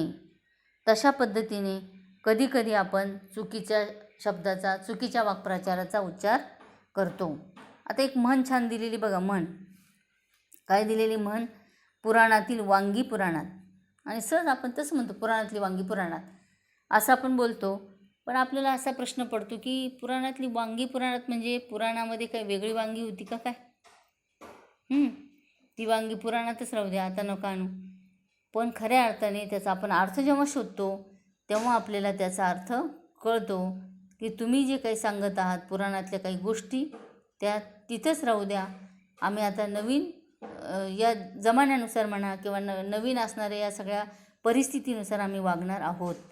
मग बघा, आपण जेव्हा ती माहिती शोधण्याचा प्रयत्न करू ना तेव्हा आपल्या लक्षात येईल की तिथे पुराणातली वानगी पुराणात आहे. वानगी मध्ये न नळाचा आहे, वावर अनुस्वार नाही. वानगी म्हणजे उदाहरणे. मग वानगी म्हणजे उदाहरणे जर आहे तर मग पुराणातली म्हणजे त्या काळातली उदाहरणे त्याच काळात ठेवा. आजकाल भरपूर आजीबाई असतात घरात, त्या सांगतात आम्ही असं केलं तसं केलं, आता असं करताय तुम्ही तसं. तर बरेच लोक म्हणतात, बायका म्हणजे सुना वगैरे म्हणूया, पुराणातली वांगी पुराणात राहू द्या, म्हणजे पुराणातली उदाहरणं तिथंच राहू द्या, आम्हाला काही सांगू नका. पण तिथे त्यांना काय म्हणायचं असतं? वांगी म्हणायचं नसतं. पण जर आपण वांग्याविषयीच्याच गोष्टी शोधत राहिलो तर आपल्याला आपली फजिती होईल. की कशी होती बरं पुराणातली वांगी? आता जशी आहे जळगावची वांगी, अमुक वांगी, तमुक वांगी असं आपण म्हणतो, गावठी वांगी, भरताची वांगी. मग ही पुराणातली वांगी कशी होती? किती फजिती होईल आपली. म्हणजेच काय तर आपण त्या शब्दाचा खरा अर्थ शोधण्याचा प्रयत्न केला पाहिजे, उच्चार योग्य केला पाहिजे, अर्थ समजावून घेतला पाहिजे. काही वेळा 2 शब्दरूपे सारखी असतात आणि ती आपल्याला फसवतात, चकवतात. त्याचे उदाहरण दिलेलं आहे. आता इथे छान उदाहरण दिले बघा. काय उदाहरण दिलेलं आहे अजून ते मग तुम्हाला ते याचं उदाहरण सांगितलं पुराणातली वांगी पुराणात, त्याला अनुसरून अजून एखादं 2 उदाहरण आपल्याला घेता येऊ शकतं बघा. आयत्या पिठावर नागोबा, आयत्या पिठावर नागोबा. आता पीठ म्हणजे इथं काय गव्हाचे पीठ घ्यायचे का आपल्याला? नाही, गव्हाचं पीठ नाही, तर इथं घ्यायचं बसण्याचं आसन. आयतं सगळं ठेवलेलं आहे करून आणि आपण फक्त खातोय, बसतोय, मजा करतोय, म्हणून त्याला ती म्हण प्रचलित झालेली आहे. पण आयत्या पिठावर म्हणजे पीठ आहे आणि तिथं नागोबा येऊन बसला असं आहे का? नाही. तर या ठिकाणी पीठ म्हणजे खाण्याचं किंवा गव्हाचं पीठ नसून बसण्याचं आसन हा अर्थ आपण लक्षात घेतला पाहिजे. किंवा कर नाही त्याला डर कशाला, असा अशी एक म्हण घेऊ आपण. कर म्हणजे काय? हात. मग हात नाही त्याला डर कशाला असं आहे का? ज्याला हात नाही त्याला डर म्हणजे भीती कशाला असा राहील का? नाही. मग कर नाही त्याला डर कशाला. कर म्हणजे काय? तर इथं हात न घेता आपण ती कृती केलेलीच नाही तर आपल्याला भीती कशाला राहील असा अर्थ आपण समजून घेतो. किंवा असंच म्हणतो गर्वाचे घर खाली. जो गर्ववान आहे त्याचं घर खाली असतं का? तळमजल्याला. आणि बाकीच्यांची घरं वरती असतात का? नाही. याचा अर्थ असा आहे की गर्वाचं घर नेहमी रिकामं असतं. म्हणजे खाली या शब्दाचे असे अनेक अर्थ आपण लक्षात घेतले पाहिजे. त्यानंतर बघा इथे मी मागं उदाहरण सांगितलं की कधी कधी भाषेच्या गमती जर आपण विचारात घेतल्या तर 2 शब्दरूपे सारखी असतात आणि ती आपल्याला फसवतात, चकवतात. 2 वाक्य काय दिलेली बघा. राजाचे कलेवर प्रेम होते आणि दुसरं वाक्य दिलेले अपघातस्थळी कडेला एक कलेवर पडले होते. आता पहिल्या वाक्यामध्ये राजाचे कलेवर प्रेम होते, तर कलेवर हा शब्द पहिल्या वाक्यातला आणि दुसऱ्या वाक्यामधला सारखाच आहे, पण दोघांचे अर्थ कसे भिन्न आहे बघा. कला म्हणजे ही कला कोणती आहे? काव्य कला असेल, गायन कला असेल, शिल्पकला असेल, चित्रकला असेल, पाककला असेल, वास्तुकला असेल, ही सगळ्या प्रकारची कौशल्य कला आहे ना, त्या कलेवर राजाचं प्रेम होतं. किंवा चंद्राच्या कला असाही अर्थ होऊ शकतो. पण तसा न घेता राजाचे कलेवर प्रेम होते म्हणजे काय? तर ह्या वेगवेगळ्या प्रकारचे जी कौशल्याची कामं जी करतात करणाऱ्यांवर आणि त्यांनी जी कला केली त्याच्यावर, कलाकारांवर नाही सॉरी, त्यांनी जी कामं केली त्या कामांवर त्याचं प्रेम होतं म्हणजे कलेवर प्रेम होतं. आणि दुसरं दिलेलं आहे अपघातस्थळी कडेला एक कलेवर पडलेले आहे. आता वाक्य पूर्ण आपण वाचलं तेव्हा आपल्याला त्या वाक्याचा अर्थ काय कळाला? कलेवर म्हणजे प्रेत. अपघातस्थळी कडेला एक प्रेत पडले होते. आता दोन्ही शब्द सारखेच आहे पण वाक्यानुसार या दोन्ही शब्दांचे अर्थ मात्र बदललेले आहे. म्हणजेच काय, शब्दरूप हे जरी सारखं असलं तरी ते आपल्याला कधी कधी फसवतं. म्हणजे पहिल्या वाक्यामध्ये कला, कला, ला म्हणजे आ आलेला आहे शेवटी. आ हा सप्तमीचा प्रत्यय आहे. सप्तमी विभक्तीचे प्रत्यय कोणते आहे तुम्हाला माहिती असेल. विभक्ती प्रत्यय, विभक्ती प्रत्यय हे प्रथमा, द्वितीया, तृतीया, चतुर्थी, पंचमी, षष्ठी, सप्तमी, संबोधन अशा विभक्ती आहेत. आणि या विभक्तीला प्रत्यय आहे. हे प्रत्यय आपण जर आपल्या बोलताना लिहिताना जर वाचले नाही तर आपल्याला या भाषेचा म्हणजे मराठी भाषेचा अर्थ कळणार नाही. तर सप्तमीचे प्रत्यय आहे त, इ, आ, त, इ, आ. तर कला शब्दामध्ये आ हा प्रत्यय आलेला आहे म्हणजे तो सप्तमीचा प्रत्यय आलेला आहे. आणि दुसऱ्या वाक्यामध्ये कलेवर हे नाम आहे व त्याचा अर्थ आहे शव. शव म्हणजे प्रेत, प्रेत. म्हणून या दोघांचे अर्थ काय झाले? भिन्न. तसंच आणखीन एक उदाहरण घेऊ आपण. पुण्यात शब्द आहे बघा. पुण्यात, तो पुण्यात राहतो. बरोबर, तो पुण्यात. पुन्हा हे काय झालं? गावाचं नाव झालेलं आहे. परंतु पुण्यात लिहिताना पुण्यात शब्द आला पण आपण पुण्य म्हणायचं आपल्याला, पुण्यात. तरीसुद्धा आपण लिहिताना तसा शब्दप्रयोग वापरतो. म्हणजे शब्द एकच पण अर्थ मात्र काय आहे? वेगळा आहे. आपण आपल्या भाषेवर प्रेम करायचं असेल तर भाषेतली अशी शक्तिस्थळे जाणून घ्या. म्हणजे त्या भाषेचा अर्थ कुठं बघा? उत्पत्तिकोशात, शब्दकोशात, विश्वकोशामध्ये त्याचं मूळ कुठं आहे, त्याचा अर्थ कोणत्या अर्थाने वापरलेला आहे, हा सगळा भाव आपण समजून घेतला पाहिजे आणि भाषेचा सन्मान राखला पाहिजे. आपल्या घरीदारी बोलली जाणारी मराठी भाषा ही आपल्याला आपल्या आईच्या ठिकाणी आहे. आई जसं सगळं काही शिकवते, सगळ्या प्रकारचं ज्ञान देते, तशा प्रकारचं ज्ञान ही मराठी भाषा आपल्याला देत असते. तिने आपल्या भावजीवनाला आकार दिलेला आहे. भाषेने पण, आईने पण आपल्या भावना व्यक्त करायला भाषेने आधार दिलेला आहे. भाषेशी आपले खास जिव्हाळ्याचे नाते असलं पाहिजे. त्यासाठी तिचेही ज्ञान आपण मिळवायला पाहिजे. आपली भाषा ही खऱ्या अर्थाने हवेसारखी आहे. हवा ही कुठं असते? आत बाहेर सगळीकडे असते. तशी भाषा सगळीकडे आहे. म्हणजे तुम्ही जिथं घ्याल जो शब्द कानी पडला मराठी भाषेमधला तो स्वीकारा, त्याचा अर्थ समजावून घ्या आणि व्यवहारामध्ये त्याचा अधिकाधिक वापर करायला शिकलं पाहिजे. आपली भाषा ही हवेसारखी आहे, आत बाहेर असते. तिचे जीवनातले महत्त्वाचे स्थान आपण कायम ठेवलं पाहिजे. आता बघा 2 वाक्य दिले. आता पाऊस पडत आहे. पाऊस पडणे या घटनेविषयी 2 वाक्यांमधून वेगवेगळ्या प्रकारची प्रतिक्रिया कशी येते त्याचं एक उदाहरण दिलेलं आहे. ते उदाहरण बघा. पावसाने स्वतः जातीने हजेरी लावून वनमहोत्सवाला दाद दिली. म्हणजे इथं पाऊस पडला आणि हजेरी लावली म्हणजे तो स्वतः पाऊस आला, त्यामुळे वनमहोत्सवाचा जो कार्यक्रम चालू होता, झाडं लावणं वगैरे वगैरे, तर त्याला दाद मिळाली, त्याला प्रेरणा मिळाली, उपयोग झाला, असा अर्थ त्या ठिकाणी आहे. आणि दुसरं बघा. सकाळी सकाळी पाऊस आल्यामुळे माझ्या मॉर्निंग वॉकच्या बेतावर पाणी पडले. म्हणजे काय?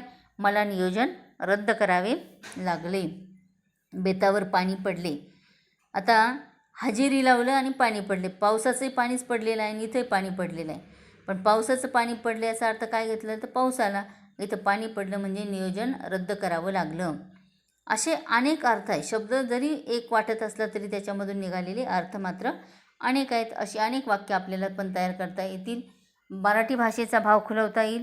भाषा ही अशा आपल्या मनातले भाव सूक्ष्मपणे सांगायला मदत करत असते. त्यामुळे तिचे अर्थसौंदर्य कळल्यावरच आपण असं म्हणू शकतो की लाभले आम्हास भाग्य बोलतो मराठी. आता परत आपल्याला आपल्या शीर्षकाकडे जायचं आहे. बोलतो मराठी किंवा मी आता जी कवितेची ओळ वाचली, लाभले आम्हास भाग्य बोलतो मराठी, ही ओळ कविवर्य सुरेश भटांची आहे. शब्द उच्चारायला खऱ्या अर्थाने पात्र जर ठरायचं असेल तर आपण या शब्दांमधल्या वेगवेगळ्या प्रकारच्या ज्या काही सामर्थ्य आहे, क्लुप्त्या आहे, युक्त्या आहे, शब्दसाठा आहे, शब्दसौंदर्य आहे, योग्य ठिकाणी त्या योग्य शब्दाचा वापर केला पाहिजे, हा सगळा विचार करून आपण त्या भाषेचा अधिकाधिक वापर केला पाहिजे. आता अजून 2-3 उदाहरणं आपण लक्षात घ्या. तू माझ्या डोक्यातून उतरली. म्हणजे डोक्यात बसलेली होती का? नाही, पण आपण समजून घेतो. डोक्यातून उतरली म्हणजे काय? मला तू नकोशी वाटते आणि मला तुझे काय जे गुण विशेष आहे किंवा तुझी काय वागते त्यातली काही बाबी मला पटत नाही आणि तू म्हणजे मला जे पटतं आहे तसं न वागल्यामुळे मला तू म्हणजे माझ्या तू डोक्यातून उतरलेली आहे. किंवा बघा, भाऊ तळ्यात उभा, असं वाक्य जर तुम्ही लिहिलं तर आपली भाषा इतकी सुंदर आहे. उलटं वाक्य वाचून पाहिलं तरी तोच अर्थ येतो आहे उलटं वाचल्यानंतर. मी एकदा वर्तमानपत्रामध्ये एक बातमी वाचली होती. शिरोली बुद्रुक गावची बातमी होती, जुन्नर तालुक्यामधली.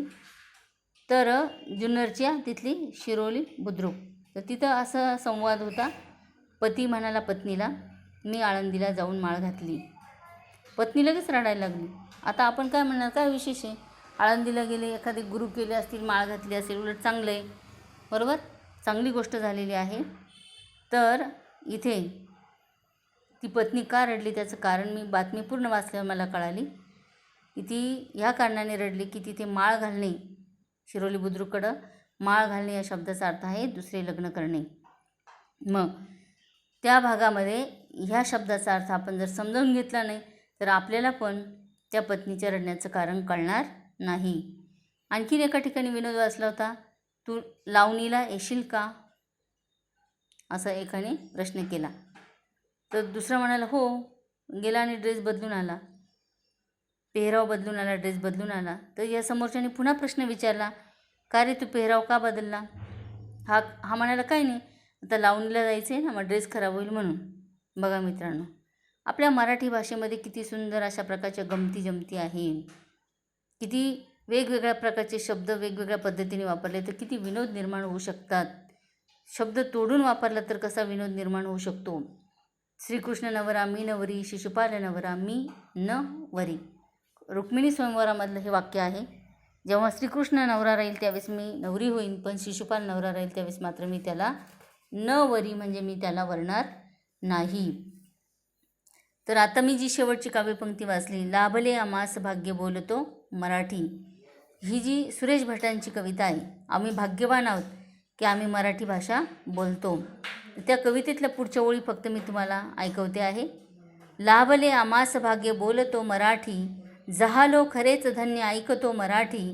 धर्मपंथ जात एक जाणतो मराठी, एवढ्या जगात माय मानतो मराठी. आमच्या मनामनात दंगते मराठी, आमुच्या रगारगात रंगते मराठी.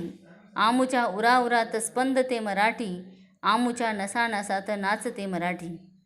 आमुच्या पिलापिलांत जन्मते मराठी, आमुच्या लहानग्यात रांगते मराठी. आमुच्या मुलांमुलांत खेळते मराठी, आमुच्या घराघरात वाढते मराठी. किती स्वाभिमान आहे. आमुच्या कुलाकुलांत नांदते मराठी, येथल्या फुलाफुलांत हासते मराठी. येथल्या दिशादिशांत दाटते मराठी, येथल्या नगानगात गरजते मराठी. येथल्या दरीदरीत हिंडते मराठी, येथल्या वनावनात गुंजते मराठी. येथल्या तरुलतात साजते मराठी, येथल्या कळीकळीत लाजते मराठी. येथल्या नभामधून वर्षते मराठी, येथल्या पिकांमधून वाढते मराठी. येथल्या नद्यांमधून वाहते मराठी, येथल्या चराचरात राहते मराठी. पाहुणे जरी असंख्य सोसते मराठी, आपुल्या घरात हाल सोसते मराठी. हे असे कितीक खेळ पाहते मराठी, शेवटी मध्यांत तख्त राहते मराठी. विद्यार्थी मित्रांनो, अनेक कवींनी सुंदर सुंदर अशा प्रकारे मराठीचा गुणगौरव गाणाऱ्या कविता लिहिलेल्या आहेत. त्यांचाही आपण अभ्यास करा. या मराठी भाषेवरती भरभरून प्रेम करा. एका कवीने शृंगार मराठीचा अशी अतिशय सुंदर कल्पना मांडलेली आहे. सगळ्या प्रकारचे स्त्री जशी अलंकार धारण करते ना, तशी अलंकार माझी मराठी कशी धारण करते याचं वर्णन दिलेले बघा. मन लावून ऐका, अर्थ समजावून घ्या. अनुस्वार, अनुस्वार कसा देतो?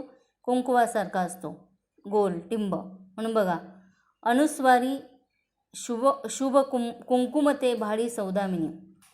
अनुस्वारी शुभ कुंकुमते भाळी सौदामिनी, प्रश्नचिन्ही डुलती झुमके सुंदर तव कानी. भाषेच्या कानामध्ये काय झुमके आहे आणि ते प्रश्नचिन्हासारखे आहे. प्रश्नचिन्ही डुलती झुमके सुंदर तव कानी, नाकावरती स्वल्पविरामी शोभे तव नथनी. स्वल्पविरामासारखी नाकावर काय शोभत आहे? भाषेच्या नथनी. नाकावरती स्वल्पविरामी शोभे तव नथनी, काना कानात गुंफुनी माला खुलुनी तुझ मानिनी. वेलांटीचा पदर शोभे तुझ्या माथ्याला, मात्रांचा मग सुवर्ण चाफा वेणीवर माळला. मात्रांचा मग सुवर्ण चाफा वेणीवर माळला, उद्गारला तोगे छल्ला लटके कमरेला. उद्गाराचा तोगे छल्ला लटके कमरेला, अवतरणाच्या बटा मनोहर भोवती चेहऱ्याला. एकेरी अवतरण, दुहेरी अवतरण चिन्ह वाक्यामध्ये जेव्हा आपण टाकतो ना, त्यावेळेस वरती देतो. म्हणून अवतरणाच्या छटा मनोहर भोवती चेहऱ्याला, उकाराचे पैंजन छुमछुम पदकमलावरती, पूर्णविरामी तिलोत्तम तो शोभे गालावरती, तो शोभे गालावरती. विद्यार्थी मित्रांनो, हे सुंदर अशा प्रकारचं मराठी भाषेचं सौंदर्य आपण जर लक्षात घेतलं तर खरोखरच किती समृद्ध असणारी भाषा आपल्या लक्षात येईल. सुरेश भटांची पण कविता आहे. माझ्या मराठी मातीचा लावा ललाटास टिळा, हिच्या संगाने जागल्या दऱ्या खोऱ्यातील शिळा. ज्याच्या दुर्दमे धीराने केली मृत्यूवर मात, हिच्या कुशीत जन्मले काळे कनक राहत. नाही पसरला कर कधी मागायास दान, स्वर्ण सिंहासनापुढे कधी लवली ना मान. हिच्या गगनात घुमे आद्य स्वातंत्र्याची द्वाही, हिच्या पुत्रांच्या बाहूत आहे समतेची ग्वाही. तसंच कुसुमाग्रज म्हणतात बघा. कुसुमाग्रज, माझ्या मराठी मातीला नका म्हणू ही नदीन, स्वर्ग लोकाहून थोर मला हिचे महिमान. रत्नजडीत अभंग ओवी अमृताची सखी, चारी वर्णांतून सरस्वतीची चाले पालखी. रसरंगात भिजला येथे शृंगाराचा स्वर, येथे अहंता दबली झाले वसुदेचे घर. थोडक्यात अतिशय सुंदर अशा प्रकारचं मराठी भाषेचं महत्त्व डॉक्टर नीलिमा गुंडे यांनी या पाठामध्ये दिलेलं आहे. आता मी तुम्हाला एवढं मराठी भाषेबद्दलची अतिशय तिचं असणारं सामर्थ्य वर्णन करून वेगवेगळ्या उदाहरणांनी तुम्हाला ते पटवून देण्याचा प्रयत्न केलेला आहे. या पाठाखाली मग सांगितल्याप्रमाणे प्रश्नांची उत्तरं लिहायची आहे. तरी पण आपण तोंडी असणारे जे काही त्यावरचे जे काही प्रश्न आहेत ते समजावून घेण्याचा प्रयत्न करूया. त्यामध्ये पहिला प्रश्न दिलेला आहे, भाषा वापरताना अर्थाचा अनर्थ टाळण्यासाठी आवश्यक उपाय. तर ते 2 उपाय दिलेले आहे. योग्य अर्थाचे क्रियापद वापरणे आणि क्रियापदाशी संबंधित नामाला योग्य प्रत्यय लावून जोडणे. दुसरं दिलेले मराठी भाषेची श्रीमंती. तर त्यामध्ये मराठी ढंगाचेच शब्द वापरणं गरजेचं आहे. हा भाग आपण समजून घेतला पाहिजे.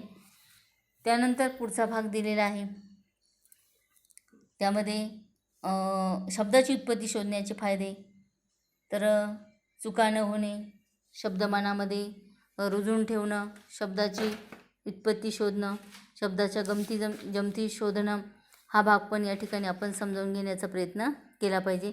शब्दाच्या मुळाकडे जाणं, बरोबर, भाषेतील गंमत जाणून घेणे, खूप नवीन माहिती मिळणे, आपल्याकडून भाषिक चुका होत नाहीत, शब्द मनात पक्का रुजतो, शब्दांची पाळीमुळे किती दूरवर पसरले आहेत हे पण आपल्याला त्या ठिकाणी कळू शकतं. त्यानंतर पाठाच्या आधारे खालील चौकटी पूर्ण करा. मराठी भाषेची खास शैली, वाक्प्रचार. मराठी भाषेला लेखिकेने दिलेली उपमा, हवा. शब्दांचा अर्थ जाणून घेण्याचे साधन, शब्दकोश. पुढचा प्रश्न आहे, गटात न बसणारा शब्द ओळखून चौकटी पूर्ण करा. ऐट, डौल, रुबाब हे तीनही शब्द सारखे आहे, सारख्या अर्थाचे आहे. चैन वेगळा आहे म्हणून तो वेगळा शब्द लिहिला, चैन. कपाळ, ललाट आणि भाळ हे तिन्ही शब्द एकाच अर्थाचे आहे. हस्त म्हणजे हात वेगळा शब्द आहे म्हणून तो वेगळ्या चौकटीत आहे. विनोद, नवल, आश्चर्य आणि विस्मय याच्यामध्ये नवल, आश्चर्य, विस्मय याचे अर्थ एकच आहे म्हणून विनोद हा शब्द वेगळा आहे. संपत्ती, संपदा, दौलत याचे अर्थ एक आहे, कांता शब्द वेगळा आहे. प्रख्यात, नामांकित, प्रसिद्ध याचा अर्थ एक आहे, प्रज्ञा वेगळा आहे म्हणून तो शब्द वेगळा काढलेला आहे. खाली 5वा प्रश्न दिलेला आहे. खाली दिलेल्या अनेक वचनी नामांचे एक वचनी रूप लिहून त्याचा वापर करून प्रत्येकी एक वाक्य तयार करा. त्यामध्ये रस्ते तर रस्ता, तो रस्ता सोडून चालू लागला. वेळा, त्याचं एक वचन वेळ आहे, वेळ आले की माणसाला सर्व काही समजतं. भिंती, भिंत, ती भिंत कच्ची बांधलेली आहे. विहिरी, विहीर, ती विहीर पाण्याने भरलेली आहे. घड्याळे, घड्याळ, प्रत्येकाचं घड्याळ वेळ दाखवतं. माणसे, माणूस, माणूस हा अतिशय बुद्धिमान प्राणी आहे. अशा पद्धतीने आपण वाक्यात उपयोग करू शकतो. पुढचा प्रश्न दिलेला आहे. खालील शब्दसमूहाबद्दल एक शब्द लिहा. पसरलेली खोटी बातमी, त्याला शब्द आहे अफवा. म्हणजे आपण म्हटलं फक्त त्याने अफवा पसरली, लगेच आपण अर्थ काय घेतो की त्याने खोटी बातमी पसरवली. पुढे ज्याला मरण नाही असा अमर. समाजाची सेवा करणारा समाजसेवक, संपादन करणारा संपादक. अशा पद्धतीने शब्दसमूहाबद्दल एक शब्द सांगितलेला आहे. आणि 7वा प्रश्न दिलेला आहे स्वमताचा. स्वमतात काय प्रश्न विचारले बघा. तुम्ही शहाणे आहात या वाक्यातील शहाणे या शब्दाचा अर्थ छटा लिहा. आता इथे शहाणे या शब्दाचा अर्थ काय आहे? लबाड किंवा मूर्ख, किंवा लबाड मूर्ख हे दोन आहे. आणि खऱ्या अर्थाने खरोखरच शहाणे आहे. तुम्ही शहाणे आहात म्हणजे खरोखरच शहाणा आहे, पण तो तुम्ही शहाणेच आहात असं जर आपण म्हटलं तर काय होतं, तू लबाड आहे किंवा मूर्ख आहे, दोन अर्थ आहे. गरज नसताना इतर भाषांमधले शब्द वापरून बोलू नये या लेखिकेच्या मताबाबत तुमचे तुम्ही सोदाहरण सांगा. तर आपल्याला उत्तर सांगता आलं पाहिजे की सहजगत्या बघा, काही इच्छा नसताना किंवा गरज नसताना तो शब्द वापरण्याची आवश्यकता नाही. आता उदाहरणार्थ बघा, आपल्याला असं म्हणायचं असतं किती छान आहे, आपण म्हणतो किती सुपर आहे. छान आहे म्हटलं तर काही फरक पडणार आहे. किंवा आपण म्हणतो कॅलेंडर, मला नाही वाटत असं की कोणी दिनदर्शिका म्हणत असेल. दिनदर्शिका याच्याऐवजी आपण कॅलेंडरच म्हणतो. किंवा तुम्हाला मी अनुक्रमणिका आखायला सांगितलेली आहे, त्या अनुक्रमणिकेत शेवटचा कॉलम मी सांगितलं स्वाक्षरी शब्द टाका, बरोबर. तिथं सिग्नेचर वगैरे काही म्हणण्याची आवश्यकता नाही. गुण म्हणा, मार्क्स म्हणण्याची आवश्यकता नाही. ज्याला ते मराठी शब्द आहे त्या ठिकाणी विनाकारण तुम्ही दुसरे शब्द वापरू नका. किंवा बघा, तुम्ही दुकानात जाता आणि सहज कधी तुम्हाला काही मागायचं असेल तर तुम्ही काय म्हणतात, ओ ती पिवळी वाली द्या. आता वाली हा शब्द काय वापरण्याची गरज नाही, पिवळी वाली द्या, पण काय आहे ती पिशवी आहे. तुम्ही तिथं म्हणता पिवळी वाली बॅग द्या, मग त्याऐवजी पिवळी पिशवी द्या असं म्हणा, बरोबर. आता बऱ्याच वेळेस आपण म्हणतो रेड, येलो, व्हाईट, ब्लॅक, काय फरक पडला. काळा पांढरा म्हणा, लाल म्हणा, तांबडा म्हणा, निळा म्हणा, पांढरा म्हणा, काळा म्हणा, पिवळा म्हणा असं आपण नाही म्हणत. आपण मुद्दामून ते शब्द टाळून इंग्रजी शब्द वापरतो, ते चुकीचं आहे. किंवा सहजगती आपण म्हणजे विनाकारण काही शब्द ॲड करतो, मध्ये टाकतो, तर ते मध्ये कोणते आत्ता सांगितलं मी तुम्हाला, आता मी बोलून गेले बघा, ॲड मध्ये टाकतो, बरोबर. तर असे बरेचसे शब्द आहेत की ते शब्द आपण आपल्याला ती सरावाने असे झालेले की ते आपोआपच तोंडामध्ये येतात, पण ते शक्यतो टाळण्याचा प्रयत्न केला तरच आपली मराठी भाषा जिवंत राहील. राजभाषेचा तिला दर्जा प्राप्त झाला पाहिजे. ती सगळ्या ठिकाणी वापरली गेली पाहिजे. आंतरराष्ट्रीय भाषा जशी इंग्रजी आहे तसाच दर्जा हिलाही प्राप्त झाला पाहिजे. ती ज्ञानभाषा, विज्ञान भाषा, राजभाषा झाली पाहिजे. आणि सगळ्यात महत्त्वाची बाब म्हणजे खरं तर आम्ही दूर चाललेले त्याच्यापासून, म्हणून आपलं कुसुमाग्रज म्हणजे वि. शिरवाडकर यांचा जन्मदिवस 27 फेब्रुवारी हा आपण जागतिक मातृभाषा दिन म्हणून साजरा करतो. तसंच 1 जानेवारी ते 15 जानेवारी हा मराठी भाषा संवर्धन पंधरवडाही साजरा करतो. हे दिन साजरे करण्याचं कारण किंवा हे दिन साजरे करावे लागतात याच्यामागचं कारण म्हणजे आपण मराठी भाषेपासून दूर चाललेलो आहोत. हे पूर्णपणे चुकीचं आहे. लोकमान्य टिळक, अनेक लेखक कवी पण असं म्हणतात की अरे बाबांनो, आपण आपल्या भाषेकडे लक्ष द्या, भाषेला जवळ करा. सहजगत्या वरवर पाहता आपली भाषा जरी सुंदर दिसत असली पण तिच्या अंगावरती मात्र फाटकी अशी लक्तरे आहे, वस्त्र आहे, तर तिला जपण्याचा आपण प्रयत्न केला पाहिजे. तिला जपा, नाहीतर आपली परिस्थिती काय होईल. आईचं पोर दाईच्या दुधावर जेव्हा वाढतं ना त्यावेळेस त्याला आईची किंमत राहत नाही. तसं आपण इंग्रजी भाषेचाच जास्त वापर करतो, त्यामुळे आपल्याला मराठी भाषेची किंमत राहणार नाही. तर ते सोडून आपण मराठी भाषेचा अधिकाधिक वापर केला पाहिजे. हा पाठ अभ्यासल्यानंतर त्याचं फक्त प्रश्नोत्तरांसाठी, बोर्डाची परीक्षा पास होण्यासाठी, निबंध लिहिण्यासाठी, त्याला गुण मिळण्यासाठी हा पाठ दिलेला नाही.